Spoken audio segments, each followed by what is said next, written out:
एक और रहस्य में हम प्रवेश करें। अब इस रहस्य में प्रवेश करें कि आखिर इंसान मर क्यों जाता है, आखिर इंसान के मरने की वजह क्या है, किस कारण से हम मर जाते हैं, हमारी जीवात्माओं को कहाँ से एनर्जी मिलती है, क्या हम सब कनेक्ट हैं किसी से, क्या हमारी जीवात्माओं को कोई कंट्रोल करता है, क्या कोई ऐसा है जो हमारी जीवात्माओं को नचा रहा हो, हम कठपुतली हैं वो उंगलियों से हमें नचा रहा है, क्या ऐसा है। शोध फिर बढ़ा। अब ये शोध जब बढ़ने लगा, ये शोध भी 2013 के आसपास का शोध है। अब जब ये शोध बढ़ने लगा तो हम खोजने लगे और खोजते खोजते इसी रहस्य के अंदर ही हमें परकाया का सूत्र मिला। तब हमने ये जाना कि जो योगेश्वर महादेव हैं उन्हें ब्रह्म स्वरूप महादेव कहा जाता है, और जीवन की जो जीवनदायी ऊर्जा है वो केवल वही है। योगेश्वर महादेव प्राणदायी शिव हैं जो जीवन के अंदर ऊर्जा संचालित करते हैं, जीवन के अंदर श्वेत ऊर्जा का समावेश करते हैं। तब हमने पुनः शक्तियों को आवाहन करके, जान के, समझ के, गहराई में प्रवेश करके अपने आप को देखा कि आखिर मेरे जीवन का रहस्य क्या है, मैं जीवित कैसे हूँ। ये बड़ा अटपटा विषय है लेकिन बहुत रहस्यमय है, और ऐसे खोज करने पे ही आपको कुछ ना कुछ मिलता है। जब आप योग, ध्यान, साधना मार्ग शक्तियों के, मानस शक्तियों के और आप शोधक प्रवृत्ति के हैं, तभी आप चीज़ों को समझ सकते हैं। ध्यान की अवस्था में बैठ के शक्तियों को आवाहन किया। प्रश्न यही था कि हम जिंदा कैसे हैं, हमारे जीवन का रहस्य क्या है।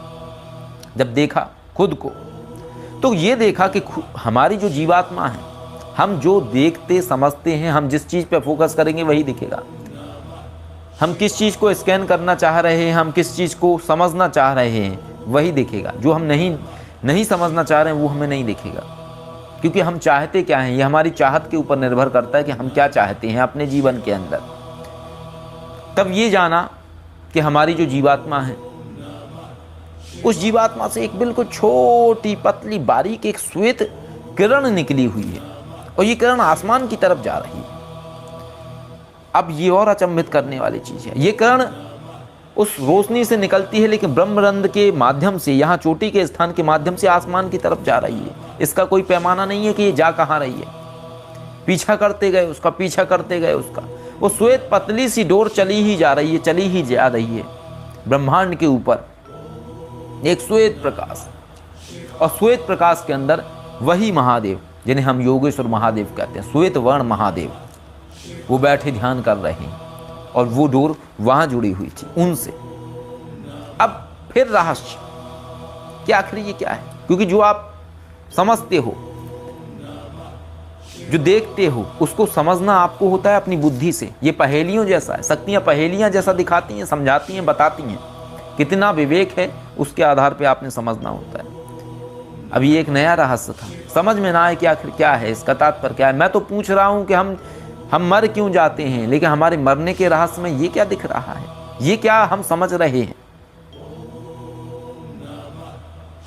अब इसके बाद उसको समझने की चेष्टा कि आखिर ये जो प्रकाश है ये यहाँ कैसे जुड़ रहा है, और अगर ये जुड़ा हुआ है यहाँ पे प्रकाश, तो ये कौन है, ये कौन है जो प्रकाश की डोर बनी हुई है। ये प्रकाश की डोर कौन है, क्यों जुड़ी हुई है यहाँ पे।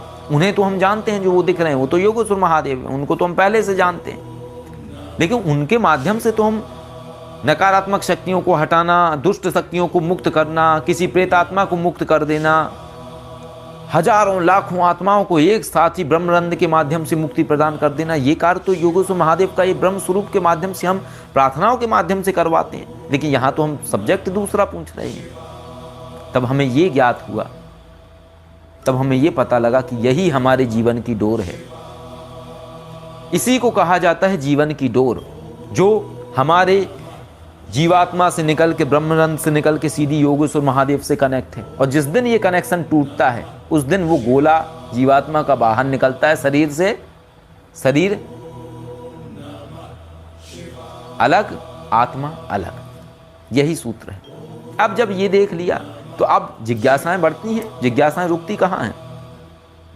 अब मैं सबको देखने लगा, अब मैं चलते फिरते लोगों को देखने लगा खुली आंखों से देख रहा हूँ, सबके ऊपर से वही एक तार निकला हुआ है, जुड़ा हुआ है ऊपर। वाह जी वाह, क्या क्या है कमाल दुनिया में।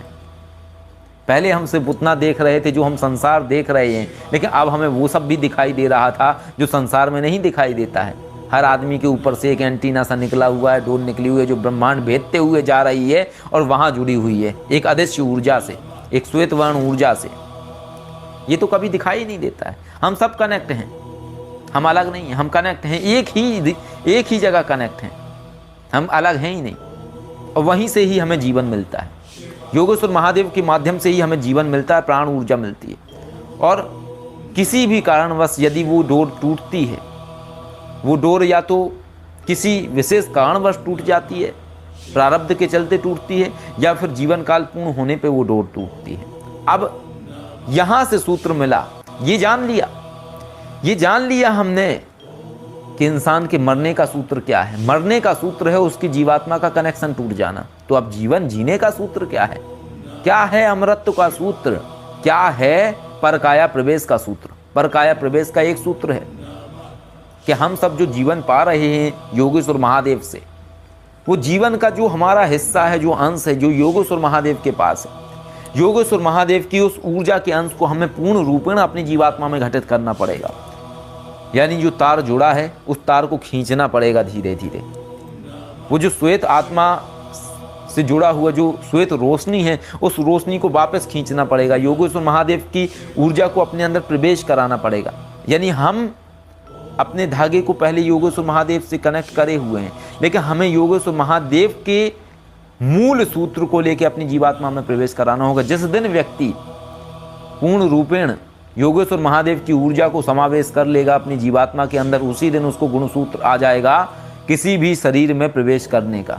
और ये अमरत्व का सूत्र है, क्योंकि जब कोई इंसान परकाया प्रवेश सीख जाता है तो वो अमरत्व सीख जाता है। अमरत्व का तात्पर्य है कि वो कभी मरता नहीं है, वो कभी फिर गर्भ में पैदा नहीं होता है, वो चलायमान बन जाता है। वो एक शरीर से दूसरे शरीर में, दूसरे शरीर से तीसरे शरीर में, चौथे शरीर में वो ट्रांसफर होना सीख जाता है, बशर्ते शरीर के सारे फंक्शन काम करने चाहिए। ऐसा नहीं है कि शरीर के अंदर हृदय ही नहीं है और आप उस शरीर के अंदर अपने आप को परकाया प्रवेश करा लो, पॉसिबिलिटी नहीं है उस चीज़ की।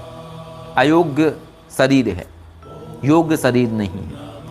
परकाया प्रवेश का ये सूत्र जब आप पूर्ण रूपेण योगेश्वर महादेव की ऊर्जा अपने अंदर प्रवेश करा लेते हैं तो सारी स्मृतियाँ महारथी मस्तिष्क के माध्यम से आपकी जीवात्मा में घटित हो जाती हैं। और उसके बाद आप कुछ भूलते नहीं हैं, आप कुछ भूलते ही नहीं हैं। आप शरीर से निकलने के बाद भी आपको सब कुछ याद रहता है, सारे मंत्र, विधान, क्रियाएं, प्रणाली, सब कुछ। आप जीवन की वो यात्रा करना सीख जाते हैं जिस यात्रा को करने के लिए आपको किसी शरीर की आवश्यकता नहीं है। आप बिना शरीर के ही यात्रा कर सकते हैं, आप बिना शरीर के ही जीवन को जी सकते हैं। आप चाहे जिसके अंदर प्रवेश कर सकते हैं, चाहे जिसके अंदर जीवन डाल सकते हैं। ये लेकिन बहुत परे की बात है, बहुत बड़ी बात है। जिसने ये कर लिया वो बहुत बड़ी चीज़ है, छोटी बात नहीं है। और ये अमृत तो होना है। इसके बाद इंसान मरता नहीं है, मरता नहीं है, वो अमृत तो पा लेता है। लेकिन ये अमृत तो ऐसा नहीं है कि आपने किसी शरीर के अंदर प्रवेश किया परकाया प्रवेश विद्या के माध्यम से और किसी ने उस शरीर का क्षतिग्रस्त कर दिया या मार डाला तो मरेगा नहीं।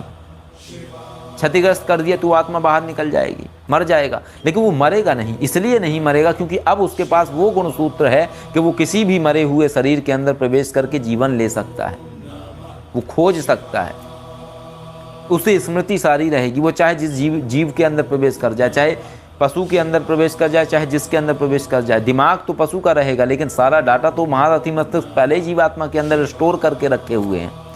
तो इस तरीके के अनगिनत रहस्यमय रहस्य हैं जिनके विषय में ना कहीं उल्लेख है, ना लोग जानते हैं, ना लोग समझते हैं। जीवात्मा को लोग केवल उतना समझते हैं जितना लोग देखते हैं। आप हमें केवल उतना जानते हैं जितना आप देखते हैं। आप श्रीवासा को जानते हैं, आप श्री विश्वनाथ अघोरी को जानते हैं, आप उन तमाम जीवन को जानते हैं, आप कुंज बिहारी शर्मा को जानते हैं, आप श्याम सुंदर यादव को जानते हैं, आप विशंबर नाथ अघोरी को जानते हैं, तुकाराम को जानते हैं। लेकिन और भी तो जीवन है हमारे, आप उन्हें नहीं जानते हैं। आप हमारी जीवात्मा को नहीं जानते हैं कि हम कौन हैं, लेकिन हम जानते हैं कि हम कौन हैं। हमने उस चीज़ को समझा, हमने उस चीज़ को जाना और उसी के आधार पर ही हम उस ज्ञान को इतनी जल्दी घटित कर चुके। हमारे घटित करने का कारण सिर्फ यही है और कोई नहीं है। हमारी कोई आयु इतनी नहीं है कि हम 60-70 साल के हो गए हैं, लेकिन नॉलेज हमने वो प्राप्त कर ली है जो व्यक्ति 60-70 साल की आयु तक भी नहीं प्राप्त कर सकता है। और इसका कारण ये नहीं है कि हमने सिर्फ इस जीवन से प्राप्त किया है, हमने कई जीवन के प्लानिंग से ये प्राप्त किया है। इस जीवन में कहते हैं ना, एक प्लानिंग करना होता है किसी भी चीज़ के लिए, तो हम कई जीवन से ये प्लानिंग करते आए हैं कि हमें कब कहाँ पैदा होना है, फिर कहाँ जाना है, उसके बाद क्या स्टेप लेना है, अगला जीवन हमारा कहाँ हो सकता है, उसके बाद हमें अगले जीवन में कौन कौन सी चीज़ें चाहिए। ये सब प्लानिंग है। और जितने भी साधु सन्यासी सिद्ध होते हैं वो अपनी प्लानिंग बना के रखते हैं। वो इस जीवन को नहीं जीते हैं, बल्कि वो उस जीवन की यात्रा करने का पहले ही गुणसूत्र बना देते हैं कि वो कहाँ आने वाले हैं। ऐसे उनके सूत्र होते हैं। लेकिन जो ऐसे ज्ञानी होते हैं वो ना कभी ये बताते हैं कि भविष्य कैसा होता है, वो कभी भविष्य वक्ता नहीं बनते हैं। जितने भी ऐसे ज्ञानी विद्वान होते हैं वो कभी भविष्य वक्ता नहीं बनते हैं। वो कभी ये नहीं कहते हैं कि मेरे साथ ये हो जाएगा भविष्य में, क्योंकि भविष्य की सुनिश्चितता नहीं है, भविष्य खुद बदल जाता है। ऐसे हमने कई लोग देखे जो अपने जीवन में बहुत विद्वान थे, परंतु उन्होंने भविष्यवाणी करी, उन्होंने अपने जीवन में बहुत कुछ प्राप्त किया, लेकिन उन्होंने भविष्यवाणी कर दी कि मैं 100 साल तक जीऊँगा, 110 साल तक मैं कभी मर नहीं सकता हूँ। लेकिन पता चला वो 80 साल में ही उन्हें देह छोड़नी पड़ी। लेकिन विद्वान थे, ज्ञानी थे, सिद्धियां थीं, सब थीं, लेकिन तुम कैसे जज कर सकते हो? परमात्मा इंसान को जब तक ही अपने एजेंट के रूप में लेके रखता है जब तक व्यक्ति अपने आप को जरिया समझता है। जिस दिन अपने आप को व्यक्ति पूरा सिस्टम समझने लगता है, उस दिन व्यक्ति खो देता है उस चीज को। आप पूरा सिस्टम नहीं है। आप जब तक समझोगे तभी तक आपकी हैसियत है। एक नौकर को यह पता होना चाहिए कि वो सिर्फ और सिर्फ नौकर है, वो राजा नहीं है। जिस दिन वो राजा बनने की भूल करता है ना, उसी दिन उसका अस्तित्व नहीं रहता है। इसी तरीके से भक्त का अस्तित्व जब तक है जब तक वो भक्त है। जिस दिन वो भगवान बनने की कोशिश करता है उसका अस्तित्व खत्म हो जाता है। कोई भी आध्यात्मिक व्यक्ति का अस्तित्व जब तक है जब तक वो परमात्मा का सेवक है, जब तक वो परमात्मा के लिए कार्य कर रहा है। लेकिन जिस दिन उसके अंदर ये भावना प्रबल हो जाती है कि वो भगवान बनेगा, वो अपने बड़े बड़े मूर्तियां बनवाएगा, वो खुद परमात्मा बनेगा, उसी दिन उसका अस्तित्व नष्ट होने लगता है।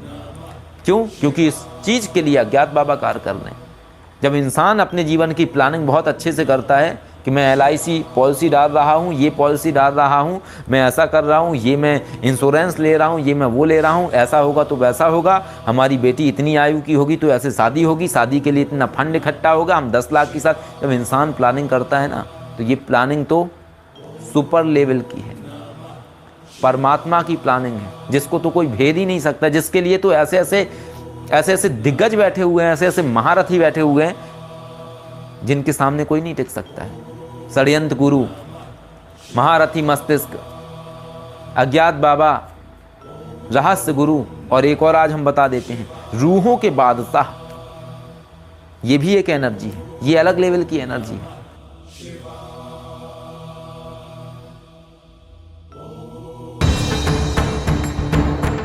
यदि आप जीवन में आर्थिक व पारलौकिक समस्याओं से परेशान हैं अथवा किसी भी तरह का साधना संबंधी मार्गदर्शन, आध्यात्मिक अथवा भौतिक मार्गदर्शन प्राप्त करना चाहते हैं तो कॉल मी 4 ऐप से कॉल करें। डाउनलोड करें कॉल मी 4 ऐप और सर्च करें विश्वनाथ अघोरी, रहस्यों का सौदागर, विचारों का समंदर।